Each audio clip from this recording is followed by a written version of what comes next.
புகையிலை இல்லாத தலைமுறையை நோக்கி அவையினருக்கு வணக்கம். இன்றைய தேவை மானுடம் காக்க வேண்டும். அதிலும் நம் தேசத்தின் நம்பிக்கை நட்சத்திரங்களான அதன் இளைஞர்களின் சிந்தனையை மழுங்கடிக்கும் இலக்கில் இருந்து விலக்கி செலுத்தும் உடலையும் மனதையும் பலகீனமாக்கும் போதைப் பொருளாம் புகையிலையிடம் இருந்து காக்க வேண்டும். புகையிலை இது கிறிஸ்து பிறப்பதற்கு 5000 ஆண்டுகளுக்கு முன் பழங்குடி அமெரிக்கர்களால் பயிரிடப்பட்டது. மருந்திற்காகவும் மத சடங்குகளுக்காகவும் திருவிழாவிற்காகவுமே மட்டுமே பயன்படுத்தப்பட்ட தாவரம். 1492 கொலம்பஸ் அமெரிக்காவை கண்டுபிடித்தவுடன் இந்த புகையிலை பயிர் கொஞ்சம் கொஞ்சமாக மேற்கத்திய நாடுகளுக்கும் மற்றும் கிழக்கத்திய நாடுகளுக்கும் பரவ தொடங்கியது. புதிதாக வந்ததாலும் அதிக விலையுள்ளதாகவும் இருந்தால் செல்வந்தர்கள் இதனை தங்களுக்கான ஒரு பெருமையின் சின்னமாக செல்வ செழிப்பின் ஓர் அங்கமாய் அதிகாரத்தின் அடையாளமாய் புகையிலையை பயன்படுத்தினர். 1920ஆம் ஆண்டுகளில் ஜெர்மானிய அறிவியலாளர்கள் புகை பிடித்தலுக்கும் புற்றுநோய்க்கும் உள்ள தொடர்பை முறைப்படி கண்டுபிடித்து உலகிற்கு எச்சரிக்கை மணி அடித்தனர். அதனைத் தொடர்ந்து புகை பிடித்தலுக்கு எதிரான பிரச்சாரங்கள் ஐரோப்பிய நாடுகளில் கொழுந்து விட்டு எரிய தொடங்கியது.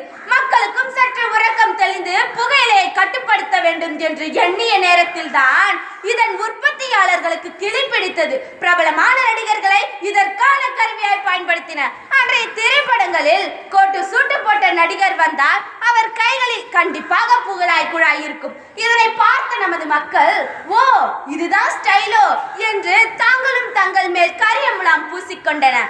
1980ஆம் நூற்றாண்டில் ஒட்டுமொத்த மக்கள் கூட்டமும் வாத்து கூட்டம் போல் மின்மினி பூச்சிகள் போல் புகையிலை போதை என்ற புதைக்குழிக்குள் வீழ்ந்து புதைந்து போகிறார்களா? என்ன செய்யும் இந்த புகையிலை? அதன் கொடுமையை கொஞ்சம் காது கொடுத்து கேளுங்களேன். புகையிலையில் உள்ள விஷம் நிக்கோட்டின். இது புகைக்கும் பொழுது மூளைக்கு சென்று இதமாக இருப்பது போல உணரச் செய்து உங்களை படபடப்பிற்கும் நடுக்கத்திற்கும் மன அழுத்தத்திற்கும் இழுத்து செல்லும். அது மட்டுமா, சொல்வதற்கே அச்சமாக இருக்கிறது. ஆம், வாயிலும் தொண்டையிலும் நுரையீரலும் புற்றுநோயை உண்டாக்கி வாழும் போதே உங்களை நரகத்திற்கு கொண்டு தள்ளிவிடும். அது மட்டுமா, நமது உடலின் முக்கிய உருவான இதயத்தையும் இந்த புகையிலை விட்டு வைக்கவில்லை. இதன் கரிப்புகை இரத்த நாளங்களில் படிந்து இரத்த குழாய்களின் விட்டத்தை குறைத்துவிடும். இதன் விளைவாக குறுகிய குழாய் வழி இரத்தம் அதிவேகம் ஓட இரத்த அழுத்தம் அதிகரிக்கும். இது இதயத்திற்கு ஆபத்தை விளைவிக்கும். அத்துடன் நிறுத்தி கொண்டால் பரவாயில்லை. இன்னும் ஒரு கொடுமை செய்கிறது. என்ன தெரியுமா? இந்த விஷக்கரி புகை நுரையீரலுக்கு சென்று அங்கே உள்ள சிறு சிறு காற்று அறைகளான அல்வியல்களை சுருக்கி அடைத்து விடுவதால் நுரையீரல் தன் முழு கொள்ள அளவில் காற்றை உள்ளிழுக்க முடியாமல் திணறும். அதனால் இதயத்திற்கு சரியான அளவில் ஆக்சிஜன் கொடுக்க முடியாது. அதனால் உடலில் உள்ள செல்களுக்கு உயிர்வாயு சென்றடையாது.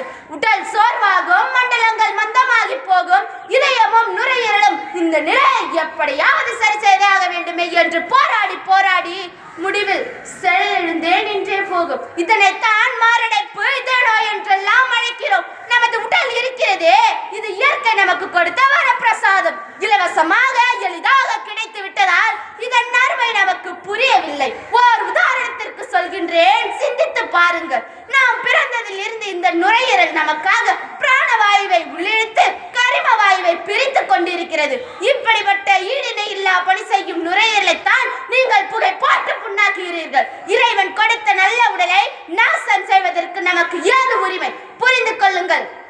பாரதி கூறுவது போல விசையூர் பந்தினை போல் உள்ளம் வேண்டியபடி செல்லும் உடல் கேட்டேன், விசை கொண்ட பந்தை போல் உடல் வேண்டாமா?